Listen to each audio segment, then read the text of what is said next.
Tameidiau o Ymchwil TAR, ymchwil athro hyfforddiant gan y tîm y tu ôl Emma and Tom Talk Teaching. Wel, croeso Nia i'r sgwrs yma. Wy'n falch iawn o groesawu Nia Jefferies, un o'r myfyrwyr TAR cynradd, cyfrwng Cymraeg, sy'n mynd i siarad gyda fi am aseiniad 1. Ble mae dewis gyda chi pa aseiniad chi'n mynd i wneud, ond wrth gwrs chi'n gorfod hefyd cydymffurfio gyda be mae'r ysgol arweiniol eisiau, a hefyd meddwl o bosib am yr ysgol ymarfer clinigol, sut mae'n berthnasol iddyn nhw. A felly, mynd ys di ddewis, sut mae dysgu trwy gemau cyfrifiadurol yn effeithio ar sgiliau rhif plant? So, yn gyntaf Nia, pam dewis y pwnc yna? Dwi'n credu nes i dewis oherwydd, wel, o rhan ar cynllun datblygu yr ysgol, roedd rhifedd yn rhan ohono, a datblygu hefedredd o fewn mathemateg a rhifedd. Ac yn ogystal i hyn, roeddwn ni'n weld defnydd o cyfrifiadurol, cromlyfrau, iPads a draws yr ysgol i gyd. Felly o'n i'n diddordeb o weld a ydy fel effaith o fod ar cyfrifiadurol yn cael effaith positif ar sgiliau y plant. A hefyd falle yr syniad ma bod ni'n dod mas o gyfnod Covid yn dyn ni, ble mae falle cyfrifiadurol wedi chwarae mwy o rôl ymaddysg rhai plant, falle. So o'n i'n edrych ar fel sut mae effaith dysgu cyfrifiadurol wedi effeithio plant, ac ar ôl edrych ar y tystiolaeth, roedd dysgu cyfrifiadurol yn buddiol ac yn cymhellu plant, ond ar ôl yr cyfnod clo, roedd plant tu ôl yn mathemateg a rhifedd o 2 mis, a hwnna'n just unrhyw beth i gwella sgiliau plant oedd yn buddiol. Ac wrth gwrs o safbwynt y cwricwlwm i Gymru hefyd, oedd yn cyd-fynd gyda gwyddorion yn ni hefyd, yn So yn yr dyfodol llwyddiannus, roedd Donaldson yn sôn am cyfuno strategaethau a ffyrdd o dysgu oedd y ffordd gorau i mynd ymlaen gyda addysgu plant. So cyfuno fel dysgu ar lawr y dosbarth ac addysgu ar cyfrifiadurol. So mae dysgu cyfrifiadurol ma, sef beth sy'n cael ei alw'n Saesneg yn blended learning, yn dyfe. Ond hefyd wrth gwrs gyda'r cwricwlwm, mae rhifedd a mathemateg yn faes dysgu effrofiad, ond hefyd mae'r fframwaith rhifedd yn dywe sydd yn dangos pa mor bwysig yw i blant Cymru. Hefyd, yn ogystal â'r fframwaith rhifedd, oedd fel diddordeb gen i edrych ar yr fframwaith cymhwysedd digidol. Mae hwnna'n rhywbeth newydd. A oedd yn just diddordeb sut oedd hwnna'n mynd i gwella sgiliau plant ar gyfer y dyfodol mwyn datblygu mewn i pobl sydd yn gallu byw mewn cymuned dynamig sydd yn wastad yn newid gyda technoleg. Yn hollol. Felly, digon o resymau da iawn am ddewis y pwnc yma, a felly yn amlwg esti ati i ddewis 6 erthygl. A beth sy'n ddiddorol i fi yw bod ti wedi ffeindio gogwydd gwahanol i bob un ohonyn nhw ar y pwnc. A falle os nhw'n i ddechrau gyda'r un cyntaf, nes ti drafod gwaith Miller o 2018, ond ffocws Canada fan hyn. So beth oedd yr erthygl yma? So oedd yr erthygl yma jyst gyda fel edrychiad cyffredinol ar defnydd o cyfrifiadurol a iPads o fewn cam cynnydd 1, so cam cynnydd 1 yn y Cymru, a ddyn just sôn am sut oedd effaith hwn yn cael ar y plant. A roedd yn diddorol gan oedd yn edrych ar llenyddiaeth ac y sut oedd llenyddiaeth blaenorol yn disgrifio ac yn ymateb i'r pwnc. A oedd yn diddorol o weld sut oedd Miller yn trio osgoi falle camgymeriadau, ond gwendidau trwy ateb nhw yn ei ymchwil hi. Felly oedd hwnna'n rili diddorol i ddarllen. Be nath yn haro fi pan o'n i'n darllen dy drafodaeth di am y gwaith yma, o ti'n sôn ynglyn â weithiau am y plant wrth chwarae rhyw gemau cyfrifiadurol ble maen nhw'n dysgu fi'n credu'r geiriau Saesneg sy'n cael ei defnyddio yw abandon a random guessing sydd yn digwydd pan maen nhw'n dechrau blino. Ond mae yna pyn bach o drafodaeth yn dos eto ynglyn â sut mae delio gyda'r mater yma. So o'n i'n edrych ar, oedd hwnna'n problem oedd yn cael ei trafod trwy pob erthygl bron, a oedd yn rhywbeth diddorol iawn gan oedd plant, os oedd cwestiwn yn rhy anodd, o'n nhw'n, fel o'ch chi'n dweud, abandon. Ac oedd yn gweithio tu fas ac is na o fewn ei parth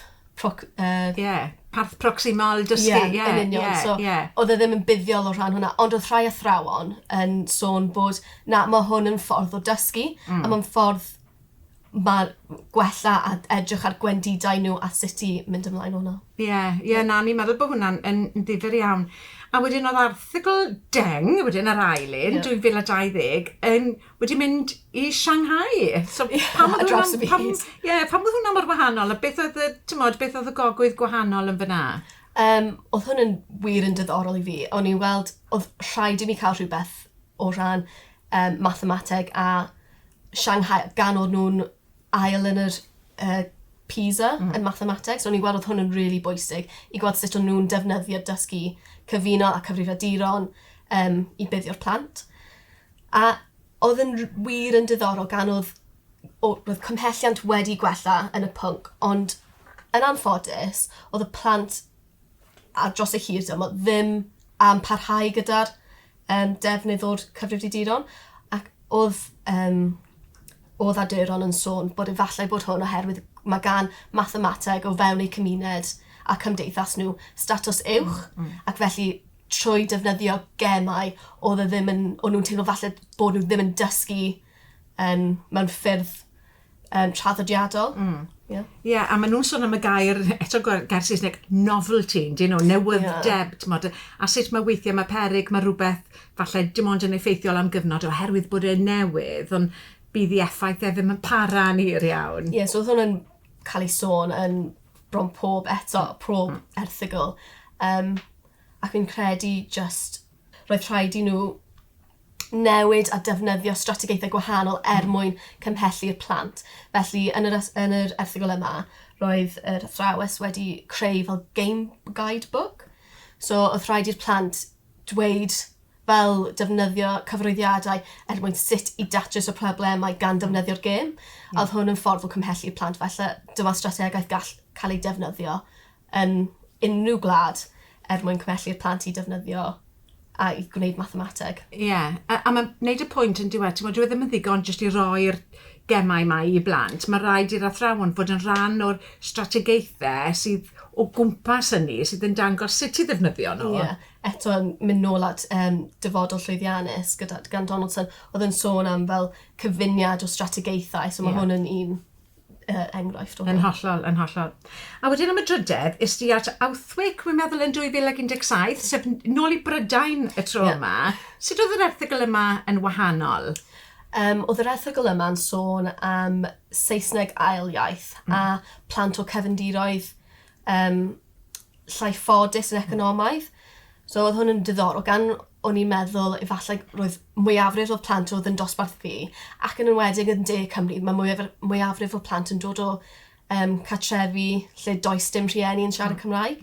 Felly oedd hwn yn defnyddiol i weld efallai sut mae plant sy'n dod o cefndiroedd nad oes Saesneg yn y teulu yn ymateb i defnyddio cyfrifiadurol ar gyfer mathemateg a datblygu rhifedd.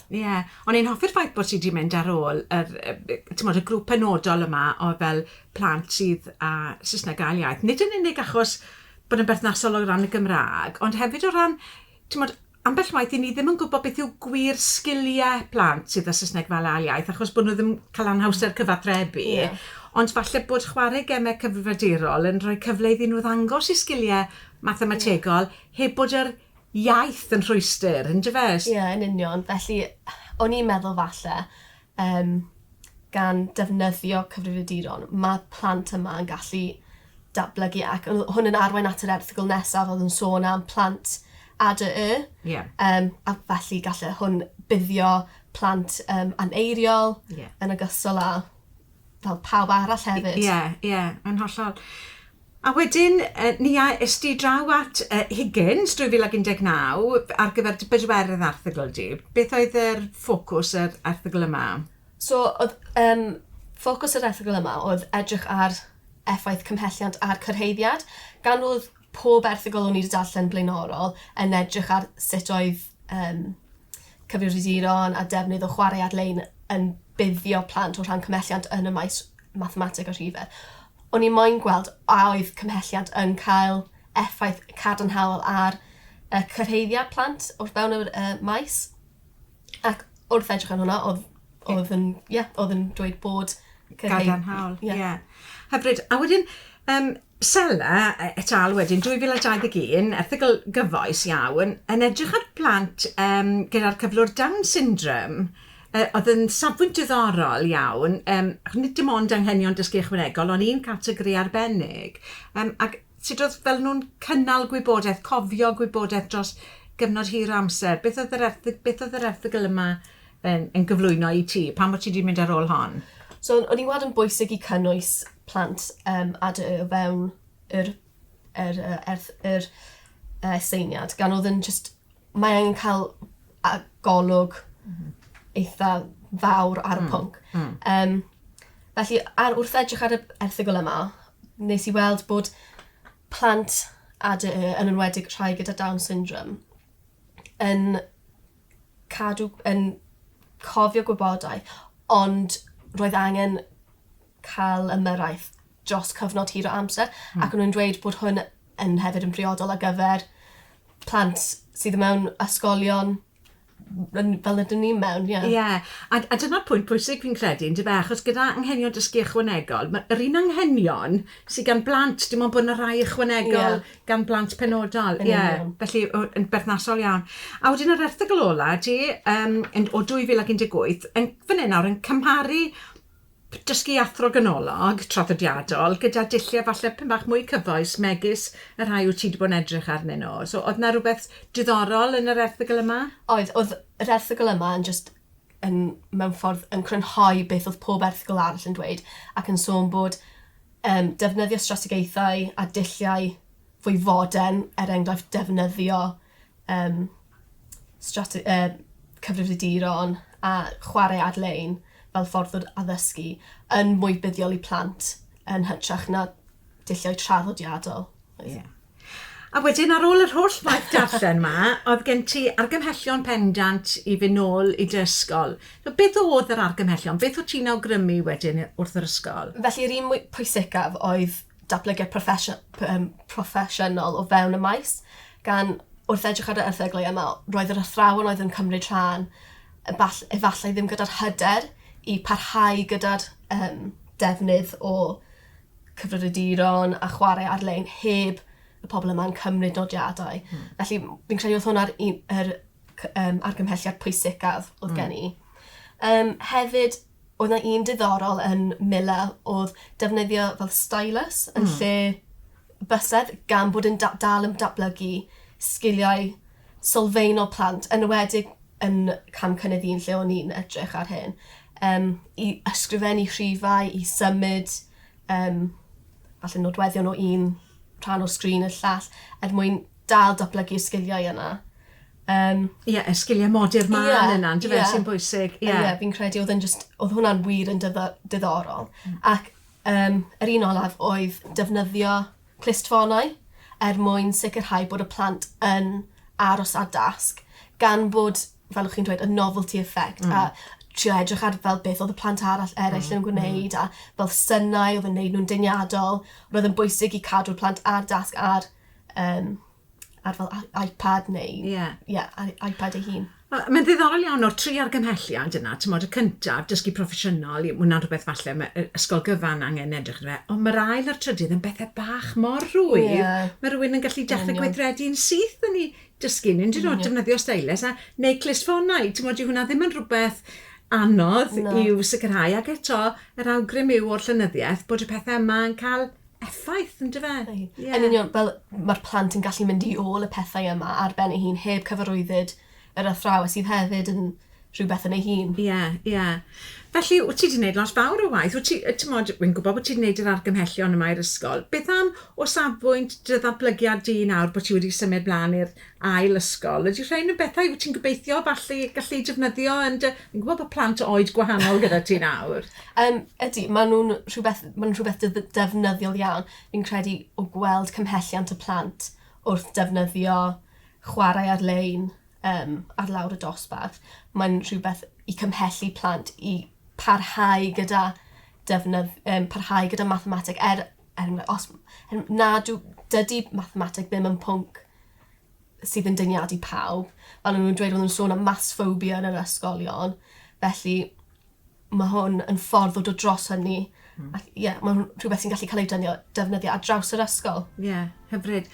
Diolch yn fawr iawn i ti, Nia. Fi eisiau gwneud y pwynt hefyd bod ti, drwy gyfrwng y cyfweliad yma nawr, wedi trawsieithu sydd yn dipyn o sgil yn ei hunan, achos wrth gwrs ti wedi darllen yr erthyglau mae gyd yn Saesneg, ac mi nes ti sgwennu'r aseiniad yn Saesneg, ond mae'r ffaith bod ti mewn trafodaeth proffesiynol fel hon wedi gallu trosglwyddo i ddefnyddio'r terminoleg a phethau'n Gymraeg yn glod i ti, achos mae hwnna'n rhan o'r broses yn diwe o ddeall ac o gyfleu hefyd yr un wybodaeth. Felly, diolch yn fawr iawn i ti, wi wedi mwynhau. Diolch.